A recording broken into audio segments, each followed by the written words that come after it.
Inhale deep. Exhale complete.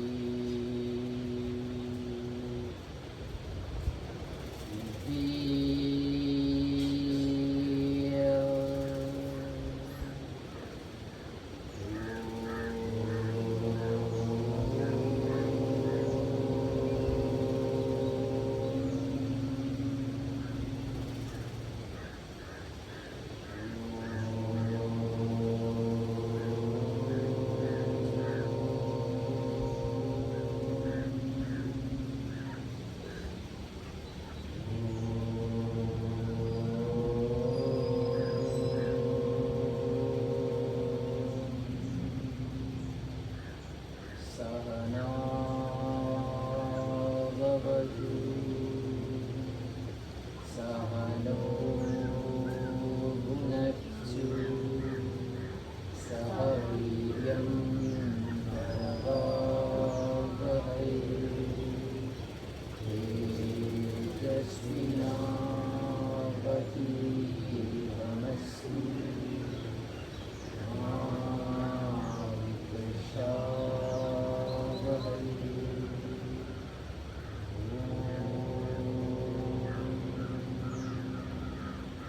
Shanti, Shanti, Shanti.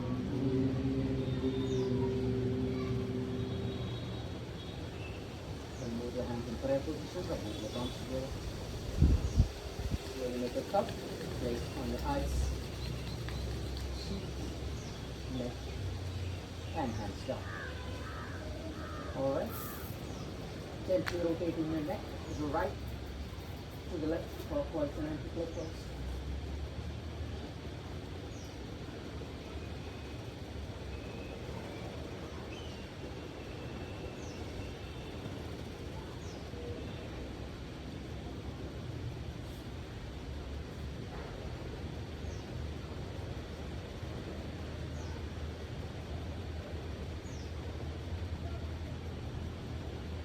Coming back to the center. Now from here, take both your hands forward, rotate your wrist.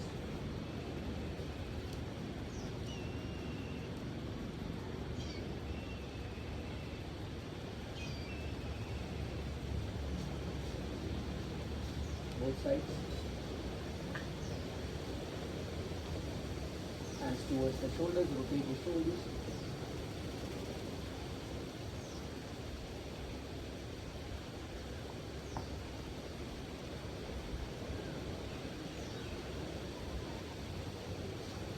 Alright, coming back to the center. Now from here, stretching up. Take both your hands up, lengthen the sides, look up.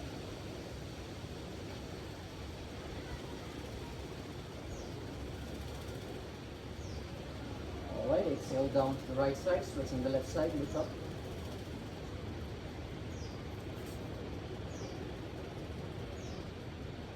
Inhale, coming back up to the center. Exhale towards the opposite side, stretching the right, look up.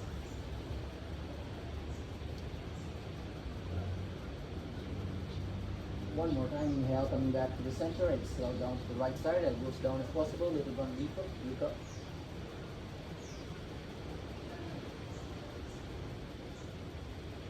Inhale, coming back up to the center. Exhale towards the opposite side, stretching the right.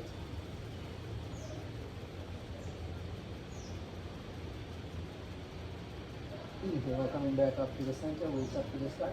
Now twisting to the right, to left.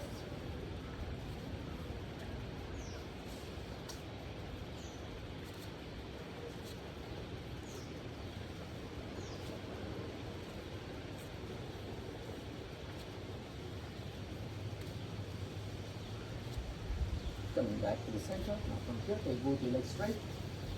Rotate your ankle.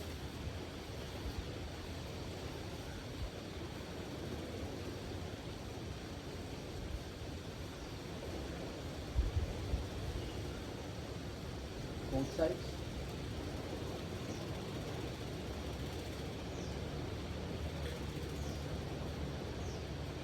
Alright. Bending the right leg, catching the thighs. Kick up 10 times. From here, inhale. 1, 2, 3, 4, 5, 6, 7, 8, 9, 10. Hold here. 1, 2, 3, 4, 5, 6, 7, 8, 9, and 10. Placing the right down, bending the left, catching the thighs, kick up 10 times. 1, 2, 3, 4, 5, 6, 7, 8, 9, 10. Hold here. 1, 2, 3, 4, 5, 6, 7, 8, 9, and 10. Placing both the legs down. Now from here, bend both the knees side to side, to the right, to the left.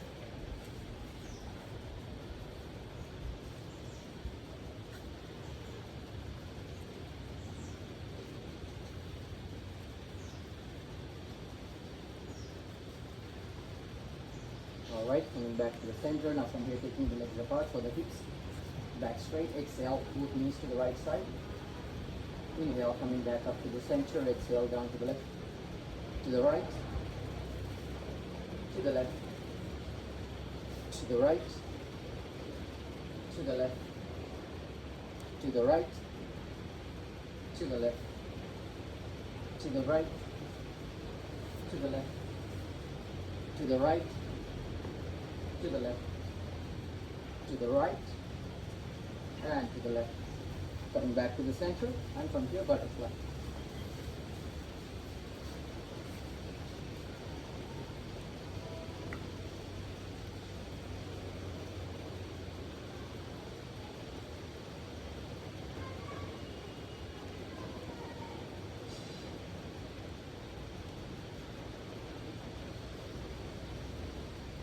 Alright, straight your legs, straight your legs.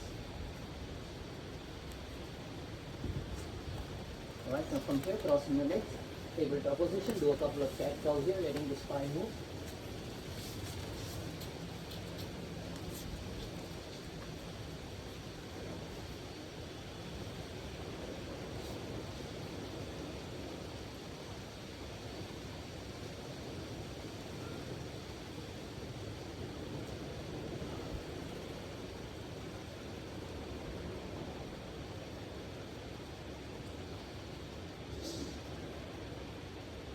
Alright, from here coming to a seated position. Okay, so you take the chart and see which is the last back bend that we did. Yes, what is after Shalabhasana you have? Oh no, we did the next one. Yeah, Shalabhasana we did. Oh no, Bhujangasana. Yes. Bhujanga means what is the English name? Cobra. Okay, can I have you here? Okay, now does anybody know what is the difference between Cobra and Urdhva Mukha Svanasana or upward facing dog? It's on the floor. Yes, and then? Pose. Cobra is active, like you have this knee, the elbow bended, so it's like you need strength. It's not passive. Okay, can you come here? Now, when you do, let's see the difference. When you do Urdhva Mukha, it is always going to be hard for you to use mid back or the upper back bend because there is an action which is always taking you up. In Cobra, the action is you're always trying to make yourself smaller. You understand? In Urdhva Mukha, you always try to send yourself up. This is one of like a common thing that you see. Urdhva, you want to go up. Upward facing dog, you want to make space. You make yourself long. In Cobra, what you're trying to do is you kind of make yourself smaller. So you contract yourself like that. Yes. For example, this is the simplest way I can say is, for example, forget about placing the quads or all these things from Urdhva Mukha. I would be more on focus on rolling the shoulders back, going up. So I am using my toes, the toes to press into the floor, which gives me glute activation. From there I go up. So it's more of me going up. Whereas in Cobra, you look at my mid back. I go make myself smaller. So in a way that you approach is, you see this part and this part should have less gap as possible, right? For example, when you're doing, as I'm saying, sometimes you don't go up in cobra. What you do is you stay very low in cobra. A cobra can be like this, hands underneath the shoulders, roll back, and if you don't need to go this much up, you hold here. The idea here is the more higher you go, the more lower back you feel. So when you try to keep it as low as you can start to use the mid back. But here also, I want to think the gap between here and here has to be as less as possible. So you're trying to think like this. I want to bring the line of the shoulder towards my bum. So this closure, the space between here is less. This is what I was saying. You are looking for a C. When you're looking for a C, have you seen a C? The top part and the ending part of the C is very close. So this is the idea of that. But when you start to approach Urdhva Mukha or upward facing dog, the concept is different. You're taking up space, you're going long. And one of the reasons we have that is because I also told, one of the reasons I also told in Ashtanga, you have a lot of forward bends, right? Most of the times, as I said, forward bends is, you start to feel it on the hamstrings, but intentionally forward bend is a mechanism, or it is a movement that is used to release the tension that your spine naturally creates because of its back bending nature. Okay, so when you start to do downward facing dog or Paschimottanasana, or this is taking you decompressing. Now when you want to, as I said, if you want to find a balance here, you do an action which is in front, then you do an action which is back, then you come back to the center. So same way, when you start to use this part of the body, you also need a counteractive action, not this. Every time when you use your forward bend, we try not to use this part. Forward bend happens from here. Same way, there also you want the back bend to happen mostly from here, which is the lower back. But when it comes to hatha and all, we don't have the extreme forward bends which you see in Ashtanga. At least in the starting, the primary series or that, you don't have that.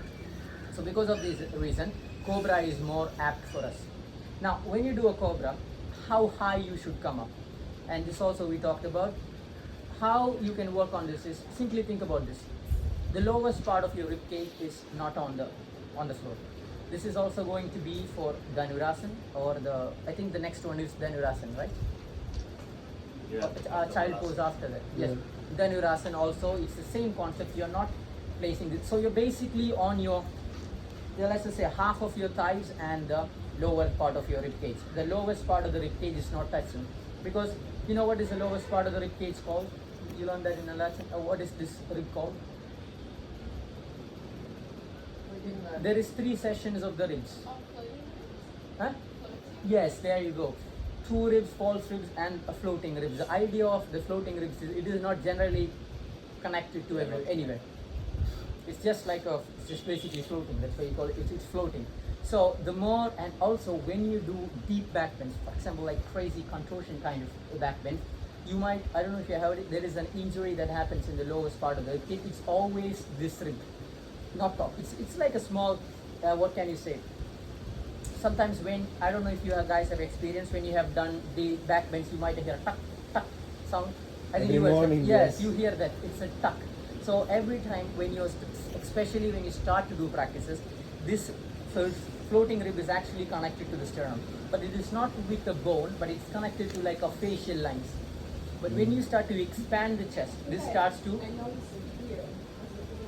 it's somewhere, see, it's here, you will feel it here. Here I don't know, I felt like it was, maybe it was here. but I don't think that is it. Here it shouldn't be, but it's here. So it's like connected with some kind of webs, let's say facial lines or something, or small cartilages. The more you start to expand the chest, it starts to just break. That's what you hear the sound is. It's like, it's the same thing, it happens there, like air building up or some acidic formation filling up. That is what it's not a big deal. But when you start to do extreme back bends, trying to take pressure over here, then it's what happens, because this rib is not supported anywhere. It's just basically floating. So, and ideally, in an ideal version, you're thinking, I don't want to make pressure over there. So you will see in some kind of classes, people placing bolster on the navel. You know, that the round pillow on the navel. Yeah, or towel or something, which gives you height. That's gone. Which gives you height so that you can elevate the lowest part of the rib cage from the floor. This is the idea between this.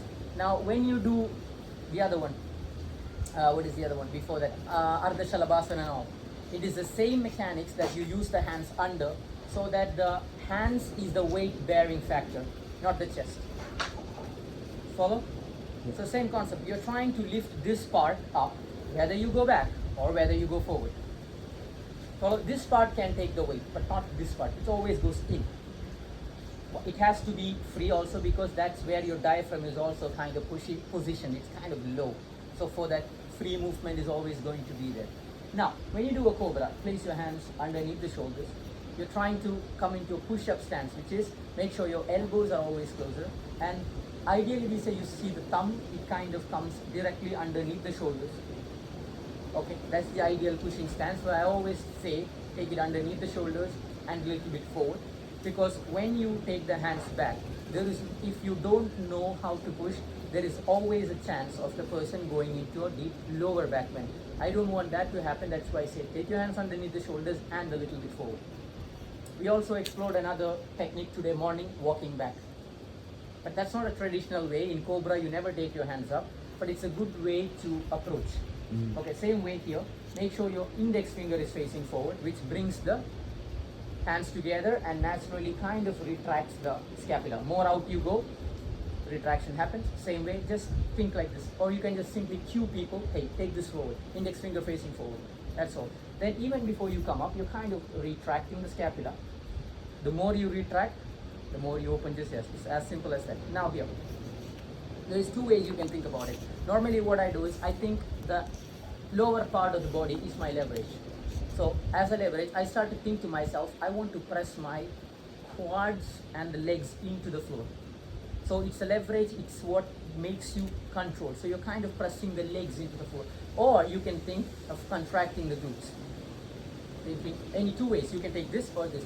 Now why I say that when you start to contract the glutes, there is always going to be limitations when you start to do deep cobra, or if you want to do cobra and you want to start catching this and all, it may be a problem to tap into the back bend. So you can explore, do you want to engage the glutes, or do you want to start to press the quads or the front part of the legs into the floor?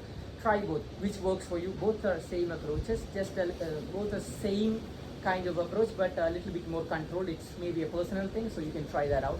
From here, same thing, you're trying to pull back. Pull the mat back as you inhale or exhale, lift up. Inhale and exhale. I always say exhale, come up. So every time you are trying to reduce the gap between the top part of this and this. So you're trying to make yourself smaller. Now notice I didn't say the neck, don't reduce the gap between the head and the glutes. This is something people would say, but idea is you always, if I say look back or something like that, what you do is you naturally exaggerate the movement from the neck. Your neck is already a hypermobile part. You don't need to exaggerate any movement over there. So back bend happens from the spine, not from the neck. As the spine goes, just follow through with that. You don't need to do this. Follow through. So if she's going more deeper, she would be able to look a little bit more higher. Once you feel comfortable, then you can start to look back. But always remember, back bend is happening from here, not from here. Pulling the mat, the retraction of the scapula stays. You keep on opening the chest. Never let your shoulders go up. That means the space between the ear and the shoulder is always there. Now, some people say put your tail, put your hip joint on the floor. That means this part on the floor. Right? Some people say put your navel on the floor. There is a lot of factors that happens here. The idea again comes to this. When you start to place this on the floor, you simply don't use much of your lower back. You stay on the top part, which is always safer. You understand? The moment I ask her to, hey, try to go down, try to place your navel on the floor, not the lowest part of the, she will always be here. Right? Now here, I want you to look at this. You see, whenever everybody is coming up, there is a little bit of fold. Underneath the glutes, there is a fold that comes in. Right? So this fold, just follow through this fold. This is where this part has to touch. So you need to go a little bit more down, down, down, down. Right? This part, see that? This you try to maintain on the floor throughout the practice. This part. Anything, the top part of the quads or hip flexor comes up, you're going into an Urdhva Mukha. So this is where it starts to connect. Exactly here. Glutes, fold. So then it becomes almost like a belt. Yes, if you start to push more up. So this part shouldn't come up. That means from the, this is where the hip flexors and the hip joint starts to connect this part. So this is where we are trying to keep on the floor. If you can maintain that and go deeper, you will have a good cobra. Okay? Now here, as I said, trying to keep the legs closer makes it harder for you to go up. Take some distance. Maximum distance that I would recommend for you to go is in line with the shoulders. Don't need to go outer than that. Now here, the rotation that you are maintaining is, think like this. You are internally rotating the legs. Yes. So kind of, rather than just letting it drop here. Now I'm thinking, hold on. Internal. So yeah, see this is something that would happen. So we want to, that means this slide of this. Okay. Think like this, and then so both of your quads are going to the side. This is what kind of presses the legs into the floor. Same thing. Too much with my feet like that. No, that's what I said. See, I'm always, this distance is not what I'm looking for. It's the heels and the Okay. so, and this I'm not saying because this is something you can control. It doesn't really change much. That's why I can say that. If you can keep the toes straight, perfect. But if you have some kind of ankle issues and all, your legs will always go like that. So it's okay. I'm more focused on this much part than that. But if you can control this, good. Yes, I understand. Now, because of the gap here, it just falls. You can just place a blanket or something. It's like, Is this because my ankles aren't very mobile? this is what I do sometimes when I come. And if you keep a little bit more height, it would be much more easier. Okay. Sometimes people will have gap here. Okay, now that is that. Now, when I help somebody, can you come into a small cobra here? If the person is going up, my goal is not to lift them up. I kind of make them smaller again. So this is the idea here. For example, let's just say she's here. Say the elbow, lock. What I'm doing is, see this? Spread down and pull back. So every movement that she did is spread down, pull back. So I'm kind of taking her down rather than just pulling back. So down, you feel that action is more meaningful. Sometimes I also do something which is, people don't use their mid back. So I just take my knees, place it underneath the shoulders. As I do the same thing, I slowly press down. But I do it a bit aggressively, a little bit. So you don't need to, this is more of a guide. Follow? Pulling back. Now, one more thing I can say is, when you start to pull back, you use your hands. You mostly use the outer part of the hands. But if you can start to use this part of the hands, that would be good. It would help in many other kind of pushing positions. So look, there is always less pressure over here. And it's always a counteractive thing. Bring it here. Hold this part, now you're doing it. Before it was coming out, the weight bearing part of the hand was this. Now I just want to use You this. make sure your triceps small. Yes.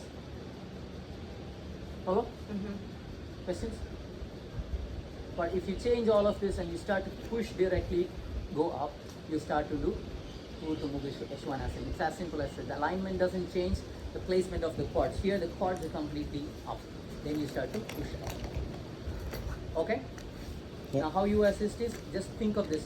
I want to use not just the lower back, give priority to the upper back and the mid back. Let the lower back happen last, because whatever you do, your back bend is always going to go to lower back. Okay? But if you can teach people, use the upper, mid, any part low, any part above the lower back, it's always going to be a very good back bend for them. Safer and much very less painful. Otherwise, it's more like a pain which is, what can I say? Something is stuck kind of pain. You feel like your vertebrae are touching. Yeah. You can limit it to a lot if you can do this. It's actually like this, like when you feel this, it's actually vertebrae touching. Like, No, why do actually, we feel this It sensation? doesn't actually touch. It's like there is something called, there's a fluid inside. Yeah, Okay? Sometimes this is called synovial fluid. The fluid starts to get compressed. yeah. This is the idea between. Then, for example, you're starting to do this a lot. Then the synovial fluid starts to wear and tear. The fluid starts to go away. Then the pain is different. You couldn't even stand or anything like that. That is an unbearable pain. You know, like if this fluid is not there, you would actually start to feel what bone and bone. Trust me, if that's the pain, you wouldn't do back pain. Okay. The other is you feel like something is touching, but it's basically it's not touching. If it touches, another story. So this is like not dangerous. No. Why it's dangerous? Which one? Cobra. As I, so one thing I want to say about this is, yeah, it is not dangerous, but listen to this. What happens is most of the injuries that in yoga is progressed over time. You see what I'm saying? It's not like one day you do it, you have that. No. Because if it's an injury like that, it's okay. You go for a run, just break a leg or something. You understood it. Okay, then you can start to adapt things like that. But in yoga, because the movements are minute and you're building up to something, when you don't do it in a proper way, you would realize it after 1 year, 2 years. Then your body has adapted to that injury. This is like a kinetic chain, you know. If your one leg is a little bit shorter, whole your body would start to adapt. So the way of your practice, your body starts to adapt. So this is the thing. This is why I say in back bends, you always have to include 3 parts of the spine, which is always better, rather than just going through lower back, because lower back is already a back bending part of the spine. But you take control of the part which is not. Okay? Also, that's also the reason why lower back is already painful, is your body is already in that state and you're asking more from it. So build the cooperation from the top, then let the lower back kick into it. This is also the reason when you start to do a lot of Ashtanga at first, you always have lower back pain, because it is always Urdhva Mukha. Lot of Urdhva Mukha, which demands a lot from lower back. Yes? But you can, this, and also one more thing, when you teach COBRA, this is the importance of having strength practices before.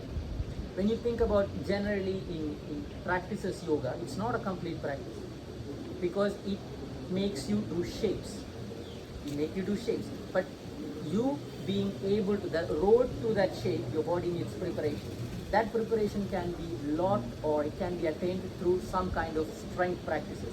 When you do a movement, the body should be able to support that movement. That is where strength comes in. So, you know, postures like any kind of back strengthening practices will help you a lot when you go into back bends. Somebody was asking me something. Yes. Yeah, so if the lower part is just a small movement, it's like bones cannot touch each other, so I think they cannot move too much. To develop a lot the back bend, what are you stretching? Like which part are you lengthening to gain a lot of centimeters kind of?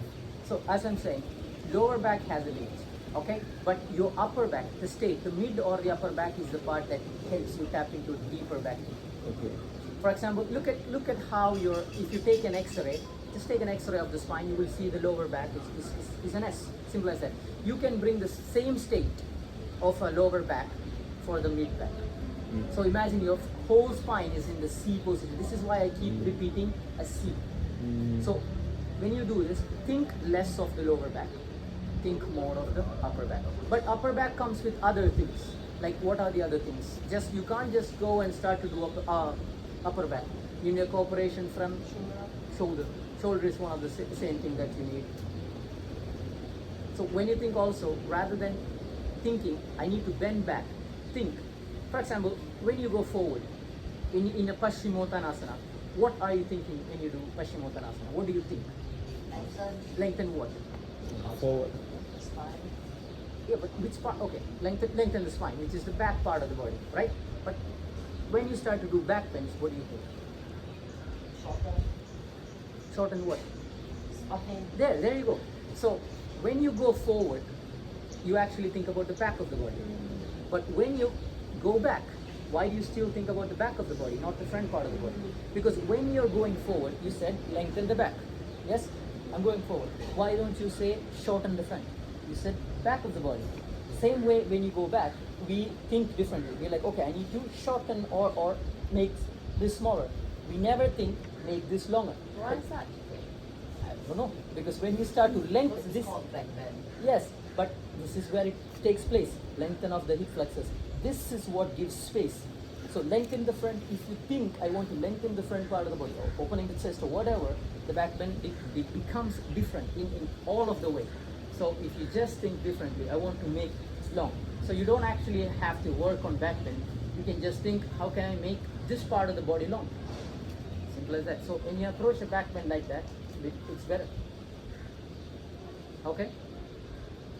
I don't know why it is, but everybody thinks so. I also used to think like that. When I start to practice different kind of practice, because most of my back bend drills are not from yoga, it's from, let's just say, some kind of contortion, or you learn from there. There the concept is different, but it makes more sense. Abdomen needs to get long, all these things. And so it goes like It's this. good to think that like having a different cue in your mind really changes how you go and how you then do the shape. Yeah. Then you're not, if you say length in the front, you're not focused on going back anymore. You would feel like we take up more space. So this is something you can tell people, how with your own words you can tell people length in the front or something. It's always hard to explain, but that's a good way to approach it. Okay? Can we move on to the next one? Dhanurasana. What is Dhanurasana? What is the name? What is Dhanurasana? Anybody? What does it look like? Huh? Somebody said it. Mouse. Bow. So what is it? Mouse. Mouse. Bow pose. Ah. It's like a bow pose. Okay? Now here, you say, think same cobra.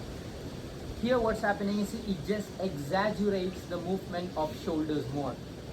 Since if you just simply take your hands back, it does two things. Makes your chest open more, makes your scapula retract more. This is the thing that truly happens here. And you also have a leverage, which is you're going to catch the ankle, and the ankle is trying to pull your upper body back. Now again, if you don't use this properly, you have more chance of going into the lower back again, the same problem. Here, the person needs to have a good amount of shoulder mobility. The lesser, the lack of shoulder mobility is always going to go for lower back. It's going to start to make compression or any kind of pain in the lower back. So even before you teach any kind of, let's just say before you teach Dhanurasana, it's always good to go for postures like puppy pose. Again, shoulder mobility, even just turning them towards the wall, just making them stay over there. You know, like, you know, the one that we do. These kind of practices can be really beneficial. Shower down the wall. Shower? Shower down the wall, I've heard it called. I no idea. I don't know. Yeah. Just call it turn towards the wall and okay. Now can you just lay down on your abdomen again?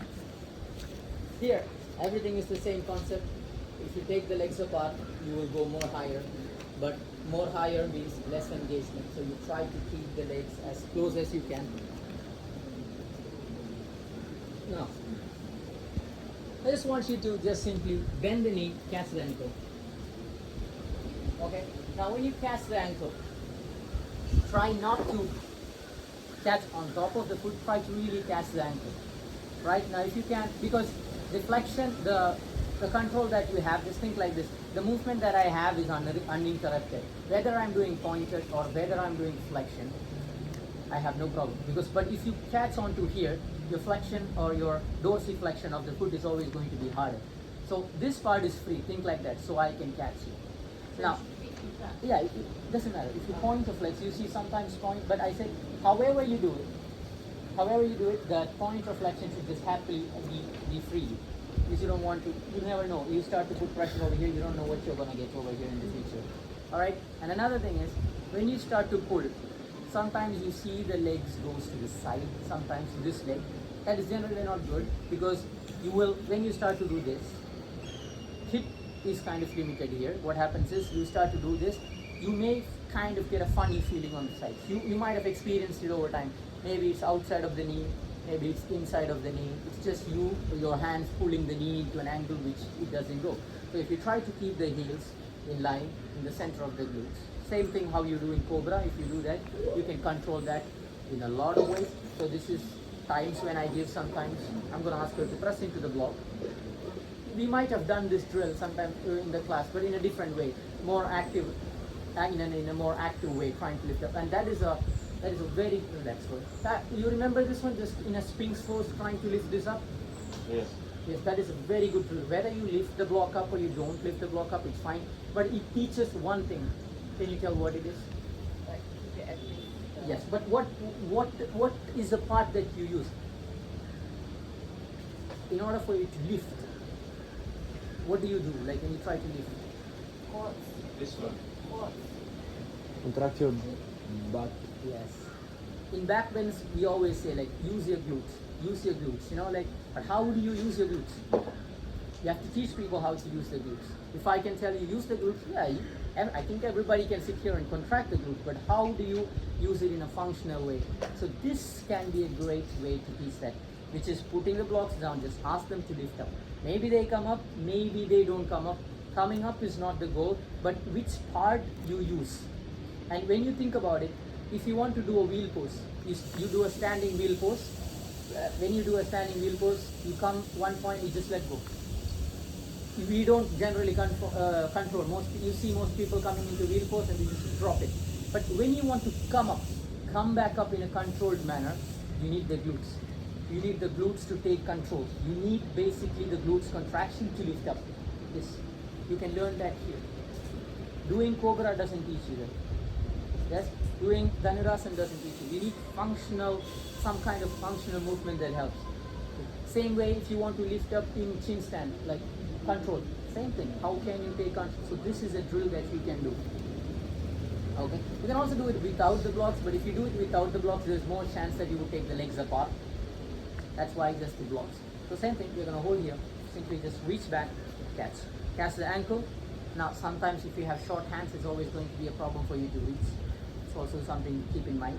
And from here, retracting of the scapula, just as you go, you simply lift up. Whether you want to flex it or point, it's fine. Here, think of this. I don't want my lower part of the ribcage to be on the floor. Okay? Now, two ways you can fit. In some DHANURASANA, you see this part, the quads is always on the floor. How do you do that? Is by you trying to straight the legs back. The more you try to straight the legs back, what happens? Your body is being pulled back. Right? So this is very active. If you are not trying to straight the knee here, you have more chance that you are falling forward. Okay? When you fall forward, the lowest part of the ribcage is touching. So you don't want the lower part of the ribcage touching and the lowest part of the knee up. One way. In another way, you can try to go really back. Can I go what? Back. Go. Yeah, that's what I say. You want me to do? Come here. So I'm going to do that. All I want you to do is catch it. Look at this. You see how I'm going to catch? You see this? I just want you to pull me back. Pull me back. Okay, come on. No, just come back. Hold me. Pull me. Come. Okay. So that I can try to maintain this part on the floor. Do it slowly. Do it slowly. Don't do it slowly. Do it slowly. Yes. Now pull. I think we might have done it. Sit down. Sit down. Okay. Now pull me back. You see my whoa. Sorry. No, it's okay. Pull me. You see my quads on the floor? But here, what happening is, if I'm not able to retract the scapula, I will always feel it on my lower back. So here, I'm actively, you see what I'm doing? Back. Then I look forward, or I can look slightly up. Okay? That is one way. So, I'm able to do that because I'm able to use the upper back. So imagine you are teaching that to somebody who does not have the shoulder mobility. Simple as this, always lower back. So let's just say a criteria that you have to do a safe or a good DHANURASANA is always shoulder mobility and upper back. Okay? If it's a person who has a round back and all, when you start to teach DHANURASANA, it's always going to be on the lower back and it's always going to be hard for the person. Yeah. The quad should be on the floor. No, two ways you can approach this. That's what I said. Generally, if you look for example, in Iyengar's book, you don't see the quad. No, you see the quads down. In the white one, what is the name of that? Lights on Yoga. You will see there is a bunch of versions, but you will see the version mostly with the quads on the floor. But in the orange book, you will see the lower part of the quads is not touching. Anyway, in any version, this part is not touching. Yeah, there you go. This part is not touching. But that's because he has a good amount of lower back bend and a good amount of scapular retraction. Okay, so this is not touching. This is also not touching. People can't reach their ankles. Are there any adaptations you could use? You can use a belt, but the thing about the belt is it's always never stable. Yeah. But there is another poster which is exactly kind of like this poster, but it is not. But it's similar. Can you take a guess which it is? Similar. You can get the same effect in a much more active way than. Like the bridge. Like this. Yes. You understand? It's the same way, but it's more active. Can you just show that real quick?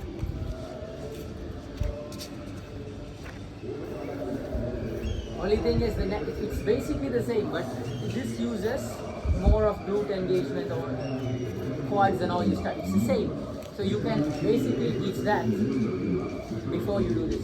Or if the person is struggling with it, you can basically do that. So that would be better than you. That would be better. Because some people struggle, even if your hands are short, you would struggle catching over there. But you could still push up. Yeah, you can still Yeah. make it work. Yes. Okay, so the use and it's the similar, you just flip it around. So both are same in nature. But we also use it as counter pose or something like that, or you can use that what we did as a gateway to full wheel pose. But we'll come to that later. Okay? So would you do this and then do COBRA afterwards, or because then you do more? I would put COBRA first. Because then that's your. You're talking about this one, what we did. Yeah, Go yeah. pose. Yeah, I would put COBRA first. The strength is Because then you're using your shoulders. Yes. Yeah. strength. Before this, I would definitely do shoulder mobility and puppy pose. That's for sure. Puppy pose is something that I would do definitely for sure. So we can go like this. Strength practices can be any. Then we can go for COBRA, or even before COBRA. It doesn't matter if you do puppy pose and then COBRA or puppy pose. Doesn't really matter. Some shoulders and then you can come here. Way better. Sometimes I also do shoulders, hip flexors, and lower back at the same time. Can you tell me how I do that? You've done it in class, if you remember. Is this the backwards? No. Like it's simple. I don't have much time because working on these three things in different ways can take time. I want the hip flexors, I want the back bends, I want the shoulders, same time. The warrior one.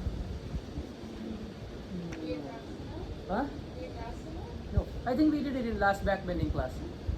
So, With the belt. Remember I did low lunge with the belt. That one. I just want all of these things at the same time, so I thought this is a good way to do it, and it works. So it's just this. What is it? Here, shoulder, pull back. So this shoulder is actually rotating in, which works on the shoulder rotation, and I pull back. I'm working on the hip flexors, and I'm going into the back bend. These are when you want to do any kind of other back bending postures. This is what I would build. So I just put it all together.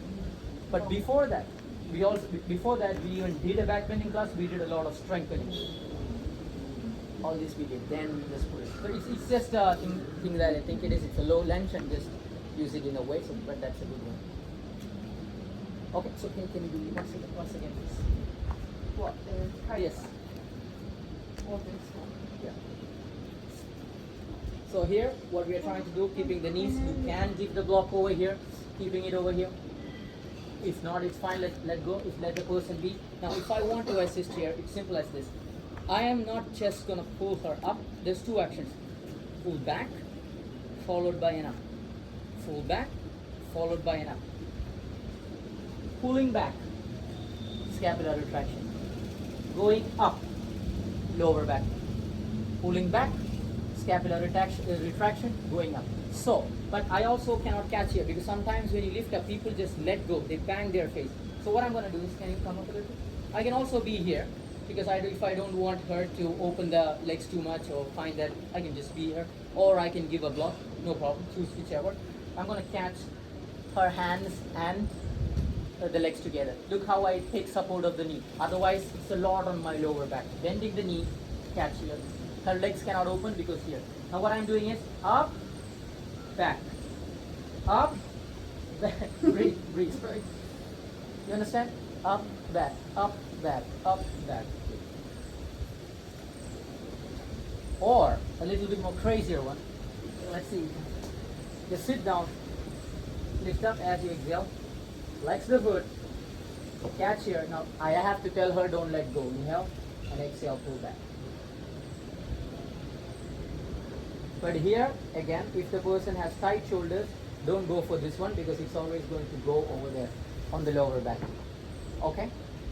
If the person, and how can you know if the person has a good shoulder retraction or something?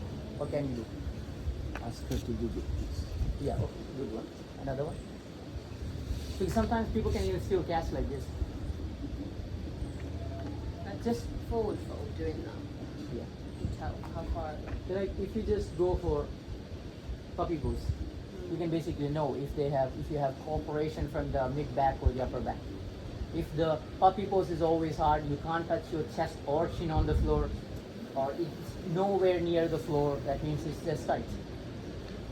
It's as simple as that. So we just teaching a puppy pose before can also give you a lot of information to know how you can approach the Dhanurasana for the person. Okay? Okay. Questions?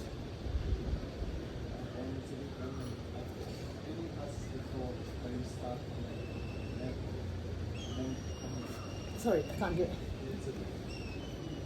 So I've been in classes before where the teacher asks you to swing back and forth Yeah. and then land on your thighs. Yeah. Is this something? It's also a movement thing that I've done it in classes, but I've never applied it. It's because I really don't understand the concept of it. Going forward. It's quite fun, First of though. all, it's painful over here. Yeah. Sometimes they ask you to go side to side also. It's very painful. So that is something.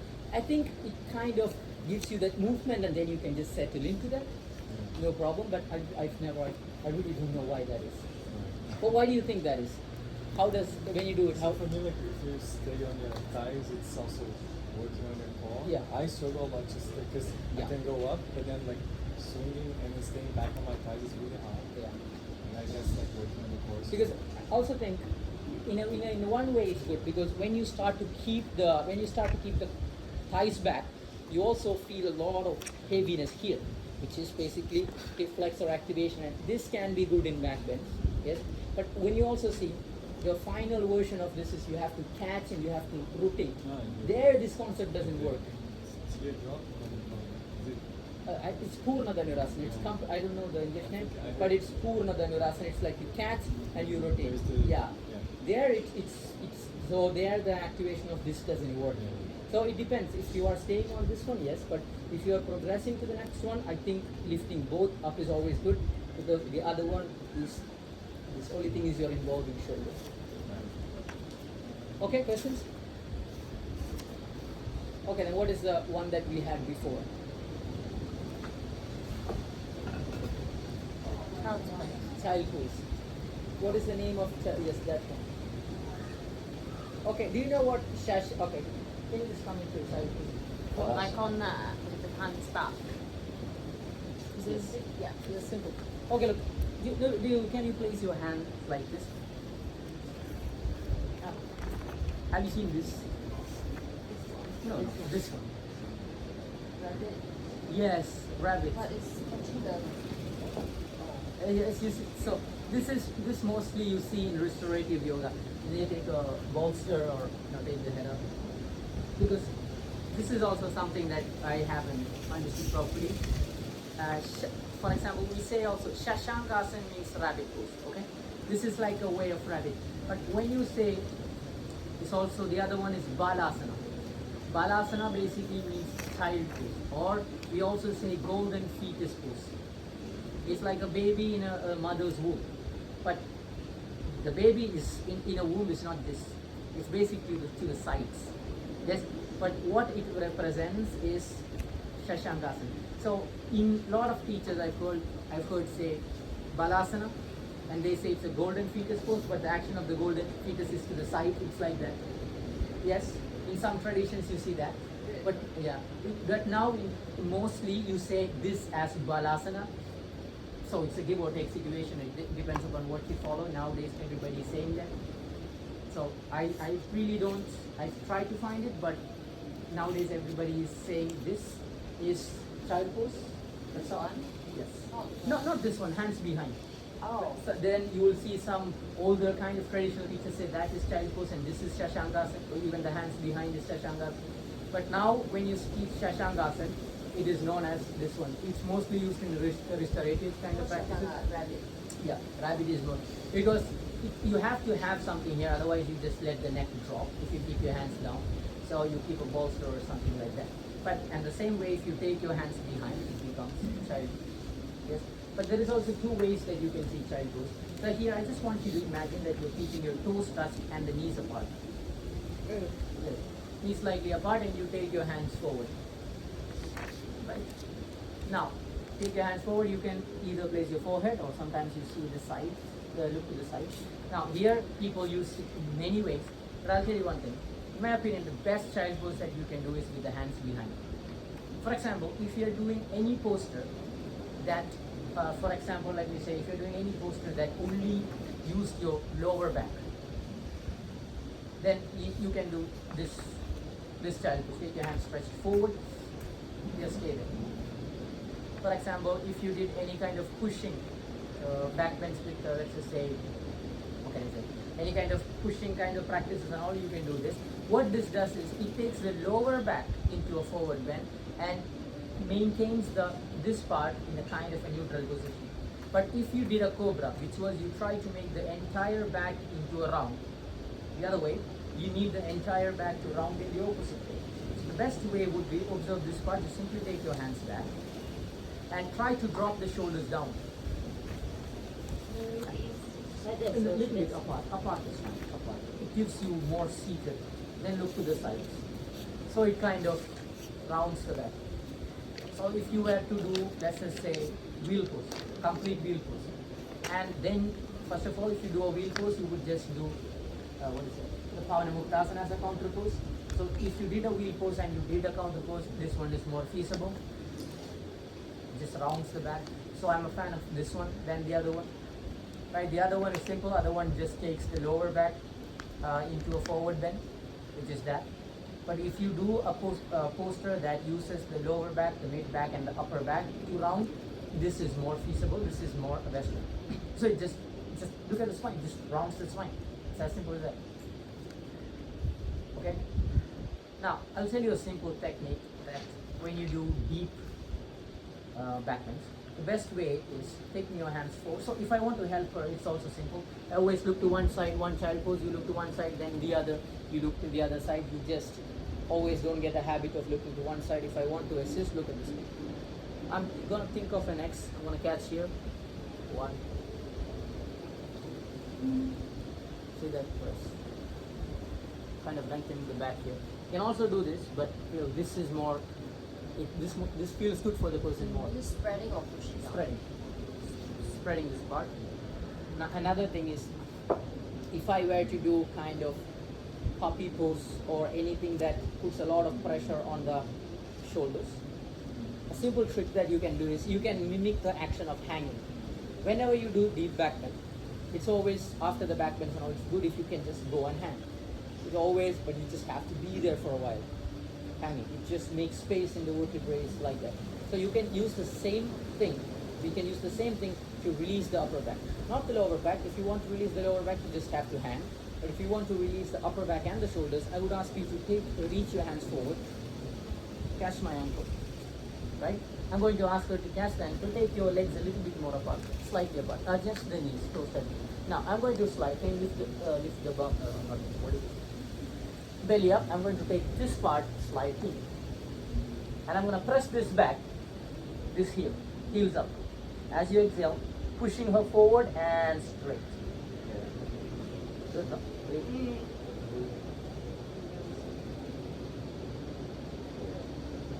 So it's just a good one. It's just an action of hanging. You just found a way to do it. Otherwise, two people need to pull her from the bottom and the. So same action. How can I hang? Or another way is after back. Yeah, you can do that also. But how do you release the shoulders there? There is not much external force, or you need to take weight. But if you want to release, as I said, you can hang. So here, what releases is basically this part of the body. This is where she would have felt the stretch rather than there. If you want to use this, first one, you can do malasana. This is a simply sit in malasana and just go down. Or you can just hang in a downward facing dog. If you go to some Iyengar classes and all, they teach you a bunch of back bends and they would ask you to hang in a downward dog. You know how that is? This is where this was here. Just take a belt. This is after some deep, just go here, let the body drop, stay. You can also slightly keep the knees bent. When you start to bend the knees, your back starts to round, your tailbone goes down, then you hang. Here, sometimes they even place a bolster here. That can also be done. But this all comes here because you do a lot of back bends. You need to bring the body back. Or just go directly hang also. But this you can stay for more. Directly hanging you can't. Yes. So that would be for lower back. This kind of practices would be for upper back. Right? So if I did, let's just say I did a lot of wheel pose in the class, like a bunch of wheel pose in the class, I can also do this. I would also ask the person to hang, or I would find some kind of, like let's just say some kind of hard practices to round the back, halasana. Comes back to this set of sequence what we said, keeping it down, more active, more stronger. Or this. Just hang it, take some weights, round, things like that. Okay, now like one thing I want to say is like when you do yoga, in yoga practices, every time you approach a forward bend, we always try to approach it with a long spine. But forward bend, sometimes it's also good for you to approach it with being smaller, because forward bend is also this, not just this. You understand, your body has the capacity, so don't limit it also. So sometimes when I do back bend, when I am doing deep back bend practices, after that my forward bend will be always with round spine. So because I did deep back bends, now I don't want to go forward anymore. I just go here and just, I also approach it like that. Make sense? Yeah. Questions? Okay. Now, do you have any questions about the example? Exam. Yes. Don't treat it like an exam. So, Good wording. Thank you, question. yes. Let me just